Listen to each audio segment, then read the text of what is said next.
एक बात अभिमत दिया कि जहां पर भगवान राम की मूर्ति विराजमान है उसी को हिंदू समाज राम जन्म स्थान मानता है। तो उम्मीद है कि सुप्रीम कोर्ट में भी इसकी पुष्टि होगी।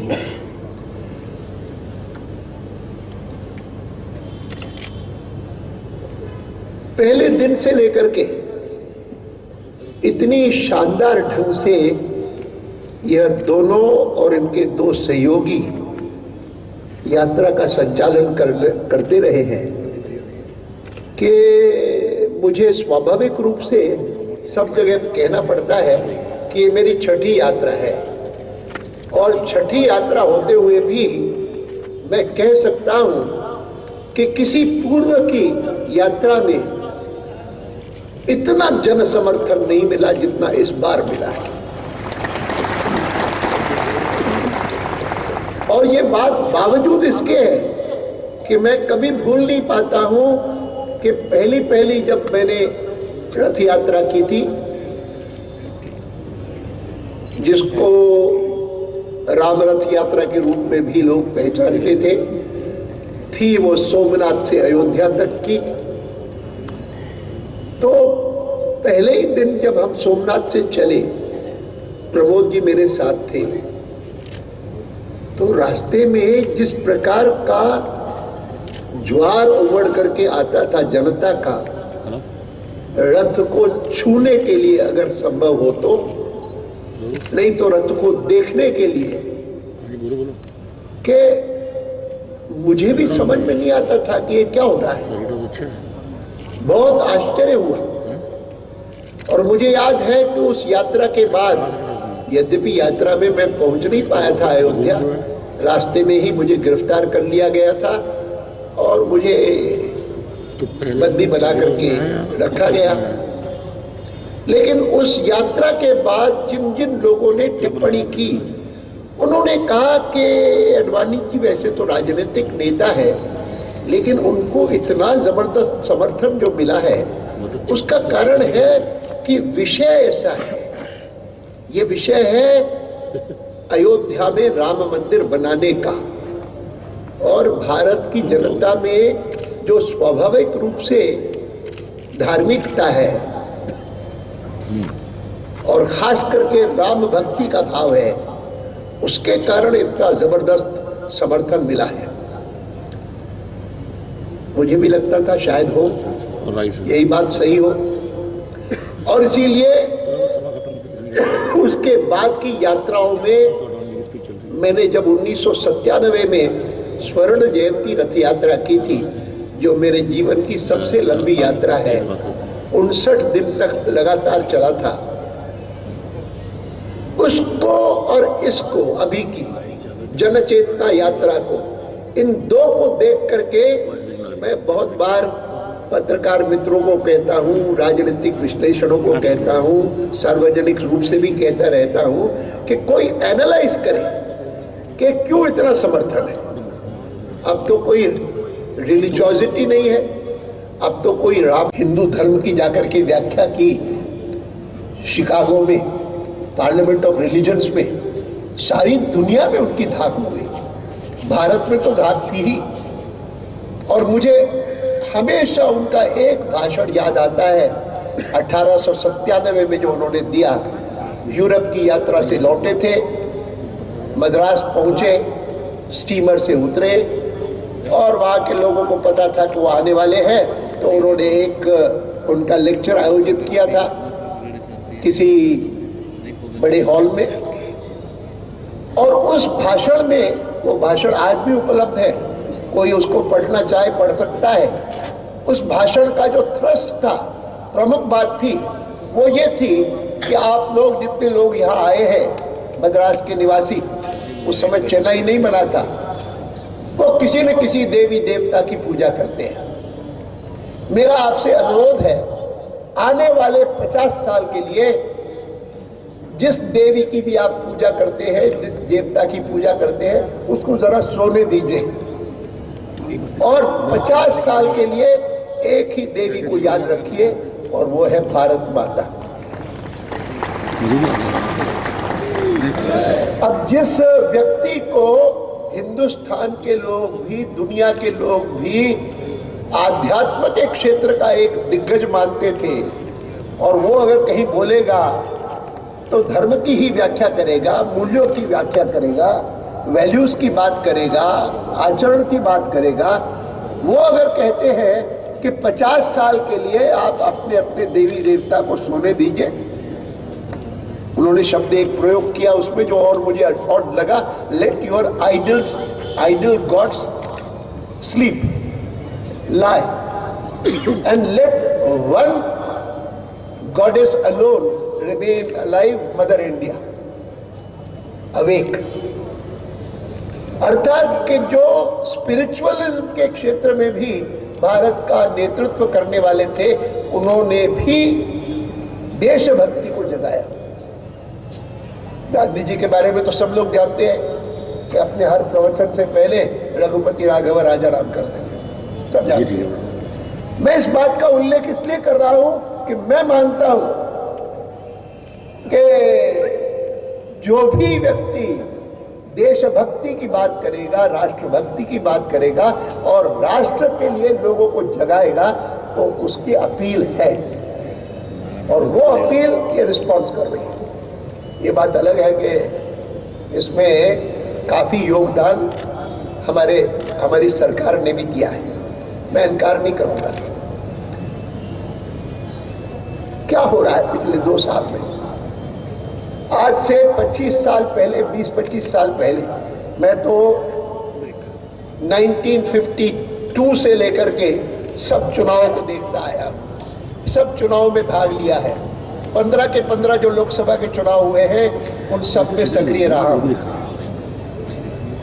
विदेश जाने का भी मौका मिलता है जब भी कभी सांसद के नाते, और मैं कई सालों तक तो देखता था कि भारत की कोई इज्जत नहीं होती थी। दुनिया के लोग समझते थे कि ऐसा ही देश है, कोई उसमें ताकत नहीं, दम नहीं, पोटेंशियल नहीं। जबकि हम लोग,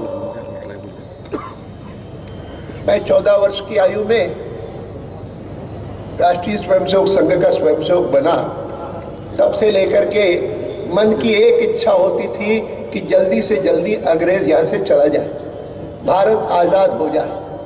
और भारत की स्वतंत्रता के लिए हमको लगता था कि संघ की जो कल्पना है कि एक ऐसा युवकों का संगठन होना चाहिए कि जो चरित्रवान हो, अनुशासित हो और जो राष्ट्र के लिए कुछ भी समर्पित करने के लिए तैयार हो, इस प्रकार का संगठन होगा तो उसी के माध्यम से स्वतंत्रता प्राप्त हो सकती है। ये जो कल्पना थी वो हमको अपील करती थी। अंग्रेज गया, कई कारणों से गया,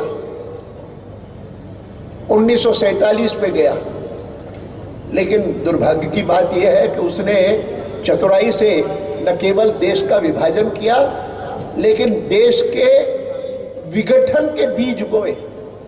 जब उन्होंने 550 रजवाड़ों को अनुमति दे दी कि तुम चाहो तो भारत में विलीन कर लो अपने को, तुम चाहो तो पाकिस्तान में अपने को विलीन कर लो, और तुम चाहो तो स्वतंत्र रहो।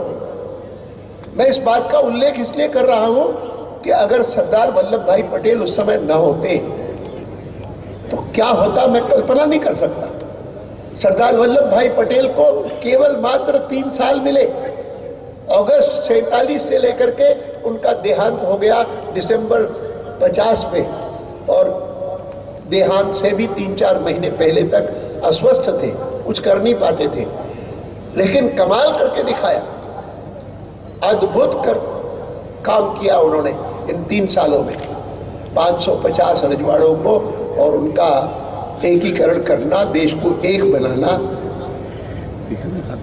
और उसके बाद से लेकर के भारत ने अपना संविधान बनाया, लोकतंत्र स्वीकार किया। मैं मानता हूं कि आज से 20-25 साल पहले भारत की दुनिया में इज्जत होने लगी कि यह देश, जिसके बारे में कल्पना यह थी कि लोकतंत्र सफल नहीं होगा, वह सफल लोकतंत्र हो गया है। यह देश आर्थिक प्रगति इस प्रकार से कर रहा है कि हो सकता है कि 21वीं शताब्दी में ये एक जबरदस्त आर्थिक शक्ति बन जाए, इकोनॉमिक पावर बन जाए, कंपेरेबल और even better, stronger than even China, ये भी हो सकता है। ये सारी कल्पनाएं आज से 15-20 साल पहले बनने लगी और उसमें जब 6 साल वाजपेयी जी की सरकार बनी, उसने अपना योगदान किया, अपने ढंग से योगदान किया। बनते ही 2 महीने के अंदर अंदर भारत को एक आणविक शक्ति बना दिया, जानते हुए भी कि अमेरिका नाराज होगा। चिंता नहीं की, करके दिखाया।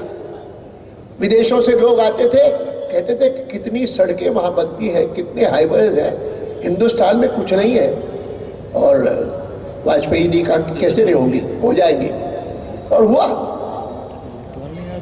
गोल्डन क्वाड्रिलैटरल बना, उत्तर से दक्षिण तक, पूरब से पश्चिम तक। प्रधानमंत्री ग्रामीण सड़क योजना बनी। अनेक इस प्रकार की कनेक्टिविटी के काम बने कि जिसके कारण आत्मविश्वास बढ़ा देश में, ऑप्टिमिज्म बढ़ा, कॉन्फिडेंस बढ़ा कि नहीं, 20वीं शताब्दी रही होगी पश्चिम की, 21वीं शताब्दी हम अपनी बनाएंगे। मुझे दुख इस बात का है कि अचानक इन पिछले 2 सालों में ये आत्मविश्वास आम जनता का हिल गया है।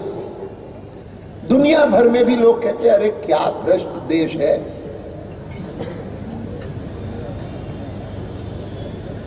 मैं गया था केरल अभी, और केरल में बहुत सारे लोग मिले जिन्होंने कहा कि बहुत सारे केरल के लोग दुबई में हैं, गल्फ कंट्रीज में हैं, और वहाँ से लगातार पैसा भेजते हैं अपने परिवारों के लिए।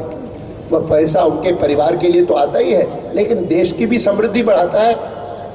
लेकिन पिछले 2 सालों में अचानक वो पैसे में कमी हो गई है। कभी क्यों हो गई है, ये धारणा फैलने लगी है, अरे India is a corrupt country. ठीक नहीं है, there is something wrong with it. मैं कहना चाहता हूं आपको, पुणे के लोगों को, निवासियों को, इस बात का प्रतिवाद बहुत मजबूती के साथ करना चाहिए। There is nothing wrong with the country. India is an honest country. The ordinary citizen in India अपना अपना काम करता है, अपना अपना व्यवसाय करता है। कोई वकील है, कोई बैरिस्टर है, कोई अध्यापक है, कोई डॉक्टर है, ईमानदारी से काम करता है। ये राजनेताओं को जो दिल्ली में बैठे हैं थोड़े बहुत, उनको छोड़ दीजिए, भूल जाइए, वो करते होंगे ये सारे स्कैम्स, लेकिन उसके कारण भारत की बदनामी नहीं होनी चाहिए। इस यात्रा का उद्देश्य प्रमुख रूप से वो है। मुझे याद है कि एक पहले सप्ताह में हमारे रविशंकर जी ने बहुत पत्रकारों को मुझसे इंटरव्यू करने का अवसर दिया, और मैं इंटरव्यू में जवाब देता था उनको। एक पत्रकार ने मुझसे पूछा कि is this yatra an attempt to repackage L K Advani. मैंने उनका सवाल सुना और मैंने कहा कि first of all I am not able to understand why should Advani want to repackage himself.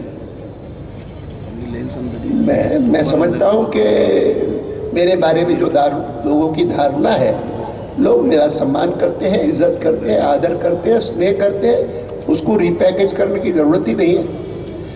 लेकिन मैं आपको कहना चाहता हूँ कि that this yatra has nothing to do with LK Advani. This yatra has nothing to do even with the BJP. This yatra has nothing to do even with the coming elections. It is concerned mainly with this country and its reputation and its image.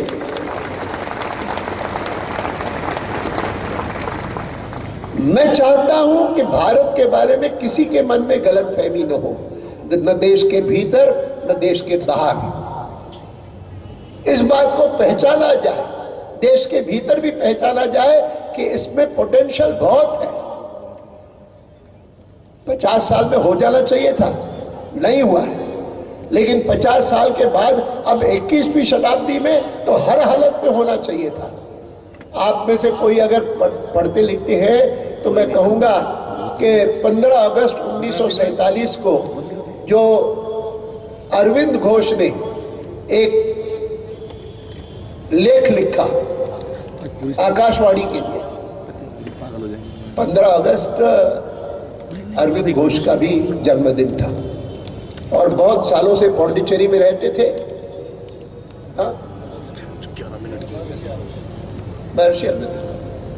Pondicherry में रहते थे मां के साथ और किसी राजनीतिक विषय पर नहीं बोलते थे। लेकिन जब 47 में आजादी आई तो आकाशवाणी ने उनको अप्रोच किया कि आप कभी बोले नहीं हैं, हम चाहते हैं कि इस 15 अगस्त को जो कि आपका भी जन्मदिन है, अगर आप हमारे लिए हमारे माध्यम से देश को एक संदेश दें बहुत अच्छा होगा। वो आज भी पढ़ने लायक है, जिसमें उन्होंने कहा है कि भारत के लिए वर्षों बाद द्वार खुल रहे हैं, आजादी के द्वार खुल रहे हैं। और इसमें कोई संदेह नहीं कि कुछ ही सालों में हमारी जो आम नागरिक की रोजमर्रा की आवश्यकताएं हैं वो पूरी हो जाएगी। लेकिन हमको संतोष तब तक नहीं होगा जब तक भारत दुनिया के देशों में जो उसका प्रमुख स्थान था वो वापस प्राप्त न हो, और उसमें देर नहीं लगनी चाहिए, होना चाहिए। मुझे यह बात ये फिर से पढ़ने का मौका मिला जब मैंने स्वर्ण जयंती रथ यात्रा के समय 50 साल पूरे होने पर उसका उल्लेख जगह जगह पर किया, और मैंने कहा देखिए 50 साल हो गए हैं, उसके बाद भी कुछ नहीं हुआ है। अगर नहीं हुआ है तो उसका कारण यह है कि स्वराज्य हमको मिला देशभक्तों की कुर्बानियों के कारण, देशभक्तों के संघर्ष के कारण, देशभक्तों के तपस्या के कारण। चंद्रशेखर आजाद, भगत सिंह, नेताजी सुभाष चंद्र बोस, महात्मा गांधी, पंडित नेहरू, सरदार वल्लभ भाई पटेल, राजा जी, कितने कितने लोग थे, और वो सब ने जितना परिश्रम किया उसके कारण हमको स्वराज्य मिला। लेकिन जिन्होंने राज संभाला वे उस स्वराज्य को सुराज्य में परिवर्तित नहीं कर सके, सुशासन नहीं दे सके। और आज मैं इस बात को बलपूर्वक कहता हूं कि सुशासन और भ्रष्टाचार ये दोनों साथ साथ नहीं चल सकते। These two cannot coexist. Just as I would say कि लोकतंत्र और परिवारवाद ये दोनों साथ साथ नहीं चल सकते। Democracy and dynastic succession cannot coexist, just as good governance and corruption cannot coexist. इन तथ्यों को हमारा एक एक कार्यकर्ता समझे, भारतीय जनता पार्टी को समझने वाला, मानने वाला, समर्थन देने वाला एक एक व्यक्ति समझे, ये जरूरी है। तो फिर मैंने जैसे कहा ना कि सब ठीक हो जाएगा। 4 साल 5 साल पहले एक खबर मैंने पढ़ी, उस खबर में लिखा था कि जर्मन गवर्नमेंट ने लिंचेनस्टाइन बैंक है स्विट्जरलैंड के पास में, उस बैंक से अपने नाम निकलवाए जर्मन्स के कि किन किन जर्मन्स ने उस बैंक में अपने अकाउंट्स खोले हैं, और उन्होंने ये नाम निकलवाने के लिए उनको शायद कुछ पैसे भी दिए होंगे, मैं नहीं जानता हूं, लेकिन उन्होंने मैनेज किया और उनके पास नाम आ गए। लेकिन नाम आने के बाद उनके पास जो 2000 नाम लिंचेनस्टाइन बैंक ने भेजे, उन 2000 में से 500 नाम जर्मन्स के थे, बाकी 1500 नाम दुनिया के और देशों के थे। और उन्होंने सार्वजनिक रूप से ऐलान किया कि हमको लिंचेनस्टाइन बैंक ने 2000 नाम भेजे हैं, जिनमें से 500 हमारे हैं, जिनमें हमारी दिलचस्पी है और हम उसके बारे में जो कार्रवाई करनी है हम कर रहे हैं। लेकिन 1500 बाकी जो है वो बाकी कई देशों के हैं, भारत के भी हैं, हमारी उसमें कोई दिलचस्पी नहीं। कोई दुनिया का देश वो अगर जानना चाहे तो हम उनको देने को तैयार हैं। ये पहली खबर थी जिसके आधार पर मैंने स्वयं ने प्रधानमंत्री को एक पत्र लिखा था। This is 3-4 years ago। मैंने उनको लिखा कि ये खबर छपी है और जर्मनी ने ऑफर किया है कि कोई भी देश जिसके लोगों ने अपने बैंक अकाउंट्स खोले हैं लिechtenstein बैंक में, उनके नाम अगर हमारे पास है 2000 में, तो हम देने को तैयार हैं। आप उनको संपर्क करिए, आप उनसे पता लगाइए। वैसे जब मैंने ये काले धन की बात कही थी और मैंने कहा था कि स्विट्जरलैंड की बैंकों में जो पैसा रखा है उसको हमको वापस लाना चाहिए, तो कांग्रेस पार्टी के प्रवक्ताओं ने मेरा मजाक उड़ाया था और कहा, दे रिडिक्यूल्ड मी, कहा कि ये क्या बात बोलते हैं, कुछ समझ आए। और इनकी अपनी सरकार थी 6 साल, तब क्यों नहीं इन्होंने निकलवाया? आज हमको कहते हैं कि तुम निकलवाओ। हमारे लोगों को सबको समझना चाहिए कि किसी स्टेज पर भी स्विट्जरलैंड की गवर्नमेंट और स्विट्जरलैंड की बैंक्स कभी किसी से शेयर करने को तैयार नहीं होती थी। सालों से ये बात रही है। और वो केवल हमारे साथ नहीं, अमेरिका भी उनसे पूछता था तो नहीं जवाब देते थे, नहीं देंगे, तुम कौन होते हो? These are banking secrecy laws relating to us, who are you to ask us? नहीं तो अमेरिका, जर्मनी, फ्रांस, ये सब देश इस बात से परेशान थे जैसे हम परेशान होते हैं कि खास करके कर चोरी करके और जाकर के पैसे वहां जमा करवा देना, भ्रष्टाचार करके। और कोई जाकर के वहां पर कहता है कि मैं 500 करोड़ रुपए जमा करवाना चाहता हूं, मुझे दीजिए। वो कहते हैं जरूर दे दो, ले लो। पूछेंगे नहीं तुम 500 करोड़ कहां से लाए, नहीं पूछते थे। अचानक स्थिति बदली है पिछले 4-5 सालों में, और बदलने में इसको भी हमको समझना चाहिए कि जो आर्थिक संकट पैदा हुआ है अमेरिका में, जो आर्थिक संकट पैदा हुआ है जर्मनी में, यूरोप के देशों में, वह आर्थिक संकट भी एक कारण बना है उन सब देशों को ये प्रेरित करने के लिए कि ये स्विट्जरलैंड की बैंकों में जो लोग जमा करवाते हैं पैसा, उनको उनका वापस आना चाहिए। अमेरिका ने यूनाइटेड नेशन सिक्योरिटी काउंसिल पर जोर लगाया और यूनाइटेड नेशन सिक्योरिटी काउंसिल से एक प्रस्ताव पारित करवाया against corruption, comprehensive convention against corruption. और इट इज नॉट ओनली, नाम तो करप्शन का है, but it is also against black money, जिसको वहां पर अधिकांश लोग डर्टी मनी कहते हैं। हम उसको ब्लैक मनी कहते हैं यहाँ पर, वो उसको डर्टी मनी कहते हैं। और इन दिनों में पुस्तकें लिखी गई हैं कि जिसके आधार पर कहा गया है कि that one of the biggest reasons why Western countries, including America, have had to face an economic crisis lately is the fact that dirty money has been distorting banking institutions the world over. और इसीलिए dirty money के नाम पर उन्होंने एक campaign शुरू किया है। 3-4 दिन पहले मैंने खबर देखी, अच्छी खबर थी। खबर यह थी कि स्विट्जरलैंड की पार्लियामेंट ने एक्ट पास किया है, नया एक्ट पास किया है जिसका नाम है restitution of illicit assets act 2011। अर्थात स्विट्जरलैंड की पार्लियामेंट ने कहा है कि अगर हमारे यहाँ पर हमारा प्रवक्ता मुझे याद दिला रहा है कि 5 मिनट में ख़त्म करना है, वो प्रवक्ता भी है और साथ साथ वकील भी है, इसीलिए उनको ध्यान है कि ये कोर्ट का ऑर्डर है कि 10 बजे पूरा करना है। मैं करूँगा, कोई बात नहीं। मैं इतना ही बताना चाहता हूँ कि दुनिया भर में एक नया वातावरण पैदा हुआ है। घर में लोगों को समझ में आना चाहिए कि अगर महंगाई है तो महंगाई का एक प्रमुख कारण है भ्रष्टाचार, और भ्रष्टाचार को रोके बिना महंगाई नहीं रुकेगी। अन्यथा बहुत बड़े इकोनॉमिस्ट हैं हमारे प्रधानमंत्री, वो कुछ और सोचते ही नहीं है कि सोचते हैं कि इंटरेस्ट रेट्स बढ़ाते जाओ। 13 बार बढ़ाए हैं, 13 बार। उसके कारण और प्रॉब्लम्स खड़े होते हैं, महंगाई तो रुकती नहीं और आम आदमी के लिए प्रॉब्लम्स खड़े होते हैं।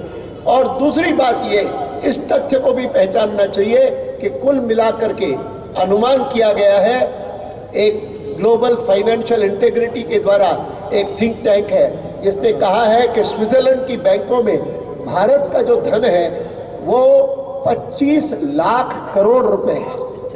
25 लाख करोड़ रुपए, अंदाजा लगाइए। एक खाली सबसे बड़ा जो स्कैम हुआ है जिसके लिए एक पार्लियामेंट्री जॉइंट कमेटी बैठी हुई है वो है 1,76,000 करोड़। सीएजी ने कहा है, इसीलिए बहुत चिंतित है लोग। 1,76,000 करोड़ का मतलब है 2 लाख करोड़ से कम। और दूसरी तरफ स्विट्जरलैंड की बैंकों में हमारा जो अमाउंट है वो है 25 लाख करोड़ रुपए। आप कल्पना करिए कि ये सारी की सारी पूंजी अगर भारत में वापस आ जाए तो हिंदुस्तान का कितना नक्शा कैसा बदल जाएगा। मेरा अपना सुझाव रहा है, मैं सब भाषणों में कहता हूं कि जितनी पूंजी आए बाहर से वो पूरी की पूरी पूंजी भारत के गांव में लगनी चाहिए। और अगर गांव में लग गई तो मैं मानता हूं कि हिंदुस्तान का एक गांव भी ऐसा नहीं बचेगा जहां पर बिजली न हो, शुद्ध पीने का पानी न हो, अच्छा विद्यालय न हो, अच्छी डिस्पेंसरी न हो, अच्छी पक्की सड़क न हो, जहां के किसानों को अपने अपने खेत के लिए पर्याप्त जल न हो, कोई भी नहीं बचेगा। 6 लाख गांव हैं, वो 6 लाख गांव सबके सब समृद्ध गांव हो जाएंगे और ग्रामीण भारत ऐसा चमक जाएगा कि दुनिया के देशों की पहली पंक्ति में भारत को स्वीकार करने में किसी को हिचक नहीं होगी। इस लक्ष्य को सामने रख करके और ये यात्रा चली है। मैं विश्वास करता हूं कि जितना जन समर्थन इस यात्रा को मिल रहा है उसके आधार पर ये लक्ष्य भी हम पूरा करेंगे। बोलिए भारत माता की, भारत माता की।